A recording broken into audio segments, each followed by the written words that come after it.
Hello friends, transformer series के एक और नए वीडियो में आपका स्वागत है। अभी तक हमने ट्रांसफार्मर के लिए किए जाने वाले रूटीन और टाइप टेस्टिंग के बारे में जाना, जिसका लिंक आपको आई बटन में मिल जाएगा।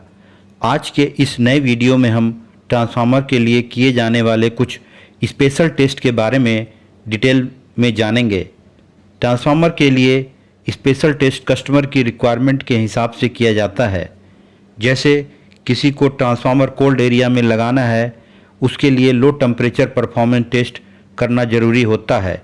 इसके अलावा डिफरेंट एरियाज़ जैसे भूकंप प्रभावित क्षेत्र, ज़्यादा ऊंचाई वाले क्षेत्रों में या नदियों के पास वाले क्षेत्रों के लिए अलग अलग प्रकार के स्पेशल टेस्ट को परफॉर्म करके ट्रांसफार्मर की वर्किंग को सुनिश्चित करना होता है। तो चलिए आज का वीडियो शुरू करते हैं।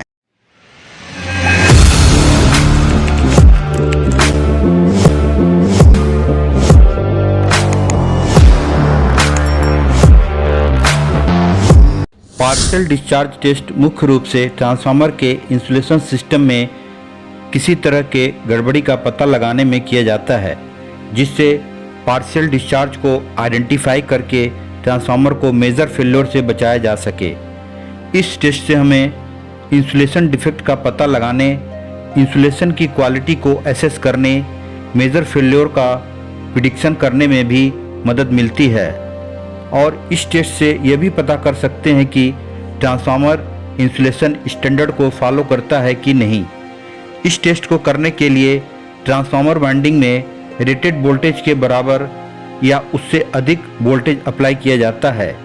यदि ट्रांसफार्मर के इंसुलेशन में कहीं वाइड्स या वीक स्पॉट हैं, तो वह कंप्लीट ब्रेकडाउन होने के बजाय उनमें पार्शियल डिस्चार्ज देखने को मिलेगा और स्मॉल अमाउंट में एनर्जी सर्ज प्रोड्यूस होगी।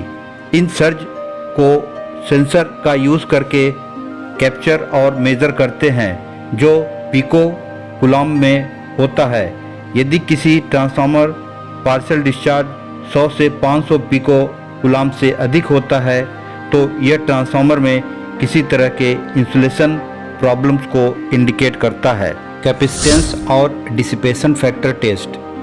यह टेस्ट ट्रांसफार्मर के लिए मुख्य रूप से वाइंडिंग या वाइंडिंग और ग्राउंड के बीच कैपेसिटेंस और डिसिपेशन फैक्टर 10 डेल्टा को मेजर करके ट्रांसफार्मर इंसुलेशन की कंडीशन को एसेस करने के लिए किया जाता है। यहाँ डिसिपेशन फैक्टर 10 डेल्टा इंसुलेशन में रेजिस्टेंस और कैपेसिटेंस करंट कंपोनेंट के बीच का टेंजेंट लॉस एंगल है, जो इंसुलेशन लॉस और डिटोरिएशन को इंडिकेट करता है। इस टेस्ट को परफॉर्म करने के लिए ट्रांसफार्मर को सबसे पहले पावर सोर्स से आइसोलेट कर लेते हैं और यह इंश्योर कर लेते हैं कि हाई वोल्टेज और लो वोल्टेज वाइंडिंग एक साथ शॉर्ट सर्किट हो। 10 डेल्टा डिजिटल टेस्ट सेट को appropriate terminal high voltage, low voltage और ग्राउंड से जोड़ देते हैं। डिजिटल 10 डेल्टा टेस्ट सेट का उपयोग करके रेटेड वोल्टेज के 0.5 से 1.5 टाइम वोल्टेज अप्लाई करके हाई वोल्टेज से लो वोल्टेज, हाई वोल्टेज से ग्राउंड, लो वोल्टेज से ग्राउंड कॉम्बिनेशन में कैपेसिटेंस और डिसिपेशन फैक्टर मेज़र कर लेते हैं। नए ट्रांसफार्मर के लिए डिसिपेशन फैक्टर 5% से ज़्यादा नहीं होना चाहिए, जबकि जो ट्रांसफार्मर सर्विस में है उनके लिए यह 1% तक हो सकता है। 1% से अधिक डिसिपेशन फैक्टर इंसुलेशन में एनर्जी लॉस को इंडिकेट करता है या इंसुलेशन का उम्र बढ़ना, मॉइस्चर और कंटामिनेंट के कारण भी यह 1% से ज़्यादा हो सकता है। यह टेस्ट ट्रांसफार्मर इंसुलेशन की कंडीशन, इंसुलेशन में संभावित समस्याओं को शीघ्र पहचान करने तथा पावर ट्रांसफार्मर की रिलायबल फंक्शनिंग को इंश्योर करने के लिए ज़रूरी टेस्ट है। फ्रीक्वेंसी रिस्पांस एनालिसिस टेस्ट मुख्य रूप से ट्रांसफार्मर वाइंडिंग में मैकेनिकल या एक्सियल डिस्प्लेसमेंट्स का पता लगाने, समय के साथ ट्रांसफार्मर की कंडीशन को कंपेयर करने तथा ट्रांसपोर्टेशन या फॉल्ट होने के बाद उनके हेल्थ को इवोल्यूशन करने के लिए किया जाता है। इस टेस्ट को करने के लिए ट्रांसफार्मर को पावर सप्लाई सोर्स से डिस्कनेक्ट कर देते हैं और 10 वोल्ट के बराबर या उससे कम low voltage sweep signal apply करते हैं। मैग्नीट्यूड, डेसिबल और फ्रीक्वेंसी के बीच प्लॉट को मैन्युफैक्चरर बेसलाइन के साथ किसी प्रकार के डेविएशन को आइडेंटिफाई करके उसको कंपेयर करते हैं। प्लॉट में लो फ्रीक्वेंसी डेविएशन पर core displacement, mid frequency deviation पर वाइंडिंग में एक्सियल डिस्प्लेसमेंट और हाई फ्रीक्वेंसी डेविएशन पर किसी प्रकार के इंटरनल वाइंडिंग डिस्क मूवमेंट को इंडिकेट करता है। ऑयल डाइलेक्ट्रिक स्ट्रेंथ टेस्ट को ब्रेकडाउन वोल्टेज टेस्ट भी कहा जाता है, जो ट्रांसफार्मर इंसुलेटिंग ऑयल की डाइलेक्ट्रिक स्ट्रेंथ को असेस करने के लिए किया जाता है। इस टेस्ट को करने के लिए ट्रांसफार्मर ऑयल सैंपल को क्लीन टेस्टिंग सेल, जिसमें 2 इलेक्ट्रोड 2.5 mm डिस्टेंस पे हो, डालकर 2 kV पर सेकंड की रेट से धीरे धीरे वोल्टेज बढ़ाया जाता है जब तक इन इलेक्ट्रोडों के बीच ब्रेकडाउन स्पार्क न हो जाए, जिससे ब्रेकडाउन वोल्टेज कहते हैं। टेस्टिंग सेल के इलेक्ट्रोडों को साफ करके टेस्ट को 5 से 6 बार रिपीट करते हैं और एवरेज ब्रेकडाउन वोल्टेज एक्यूरेसी के साथ कैलकुलेट करते हैं। नए ट्रांसफार्मर ऑयल का ब्रेकडाउन वोल्टेज कम से कम 60 kV होना चाहिए और अगर यह 40 kV से कम है तो तेल को फिल्टर करने की आवश्यकता है। ट्रांसफार्मर ऑयल का कम ब्रेकडाउन वोल्टेज वैल्यू ऑयल में पानी या मॉइस्चर और धूल, कार्बन जैसे दूषित पदार्थों की प्रेजेंस को इंडिकेट करता है, जिससे फिल्टर करने या बदलने की आवश्यकता होती है। ट्रांसफार्मर ऑयल की डाइलेक्ट्रिक स्ट्रेंथ का रेगुलर टेस्टिंग ट्रांसफार्मर की रिलायबिलिटी और सेफ्टी इंश्योर करने के लिए महत्वपूर्ण है। यह टेस्ट ट्रांसफार्मर ऑयल की पोटेंशियल इशू को शीघ्र पहचानने में भी मदद करता है, जिससे प्यूरिफिकेशन या रिप्लेसमेंट जैसे करेक्टिव मेजर्स अपनाना संभव हो पाता है और महंगी और विनाशकारी फेल्योर को रोकने में भी इस टेस्ट से मदद मिलती है।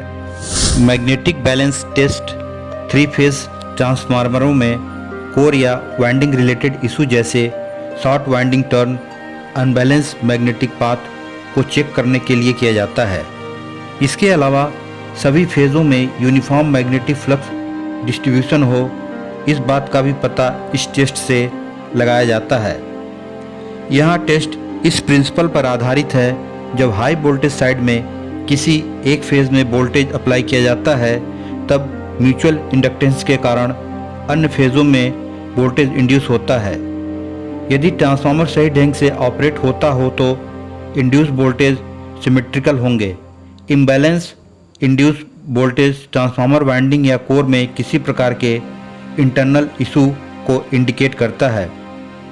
इस टेस्ट को करने के लिए ट्रांसफार्मर को पावर सोर्स से आइसोलेट करके single phase supply 230 volt AC high voltage side में आर फेज और न्यूट्रल के बीच अप्लाई करते हैं और लो वोल्टेज साइड को ओपन छोड़ देते हैं और वोल्टेज सभी फेज और न्यूट्रल के बीच मेज़र करते हैं।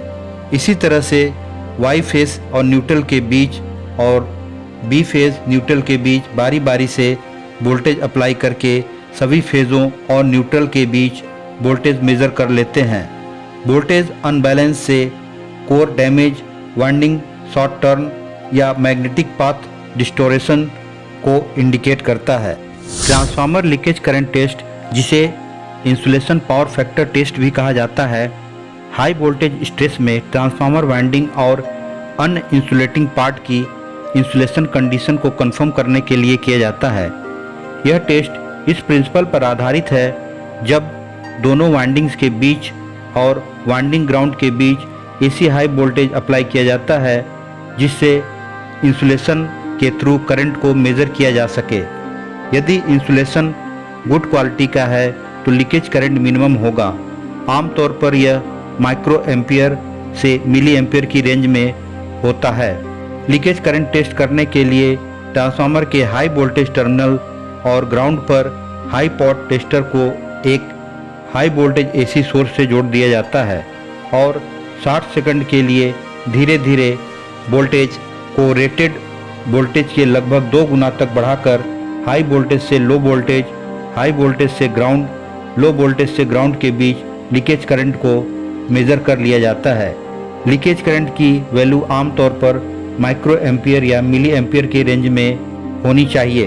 11 kV ट्रांसफार्मर के लिए leakage current 1 milli ampere, 33 kV के लिए यह 3 मिली एम्पियर और 132 kV के लिए 10 मिली एम्पियर से कम होनी चाहिए। हाई लीकेज करंट ट्रांसफार्मर में लूज कनेक्शन, वाइंडिंग या इंसुलेशन में मॉइस्चर, डस्ट, ऑयल जैसे इम्प्यूरिटीज़ को इंडिकेट करता है। वेक्टर ग्रुप वेरिफिकेशन टेस्ट मुख्य रूप से 3 फेज ट्रांसफार्मर के लिए फेज डिस्प्लेसमेंट और वाइंडिंग कॉन्फ़िगरेशन को एसेस करने के लिए किया जाता है और यह कंफर्म करने के लिए किया जाता है कि transformer name plate vector group जैसे DYN11, YYN0, YD1 इत्यादि के अनुसार यह ठीक से जुड़ा हुआ है कि नहीं। वेक्टर ग्रुप वेरिफिकेशन टेस्ट करने के लिए 3 phase balance AC voltage primary side में अप्लाई करके हाई वोल्टेज साइड में लाइन टू लाइन और लो वोल्टेज साइड में लाइन टू लाइन और लाइन टू न्यूट्रल के बीच वोल्टेज का मेजरमेंट करते हैं और फेज डिस्प्लेसमेंट और वाइंडिंग कॉन्फ़िगरेशन की तुलना स्पेसिफिक वेक्टर ग्रुप से करते हैं, जैसे YNY-N0। यह दर्शाता है कि ट्रांसफार्मर के दोनों वाइंडिंग स्टार में कनेक्टेड हैं और इनके बीच किसी प्रकार का फेज शिफ्ट नहीं है। इसी तरह से YD1 में प्राइमरी वाइंडिंग स्टार और सेकेंडरी वाइंडिंग डेल्टा में कनेक्शन है और इनके बीच 30 डिग्री का फेज डिफरेंस है। मेनली यह टेस्ट ट्रांसफार्मर को आपस में जोड़ते समय शॉर्ट सर्किट से बचाने के लिए फेज सीक्वेंस और एंगुलर डिफरेंस को कंफर्म करने के लिए महत्वपूर्ण है। तो फ्रेंड्स, आज की वीडियो में हमने ट्रांसफार्मर के लिए कौन कौन से स्पेशल टेस्ट किए जाते हैं एक बेसिक इन्फॉर्मेशन था। यदि आपको इनमें से किसी पे भी स्पेशल टेस्ट के ऊपर डिटेल में वीडियो चाहिए तो कमेंट करें। आज की वीडियो में बस इतना ही। यदि यह वीडियो आपको अच्छा लगा हो तो वीडियो को लाइक करके अपने दोस्तों के साथ शेयर करना न भूलें। आगे आने वाले वीडियो का नोटिफिकेशन आप तक सबसे पहले पहुँचे, इसके लिए चैनल को सब्सक्राइब कर लें। Thanks for watching.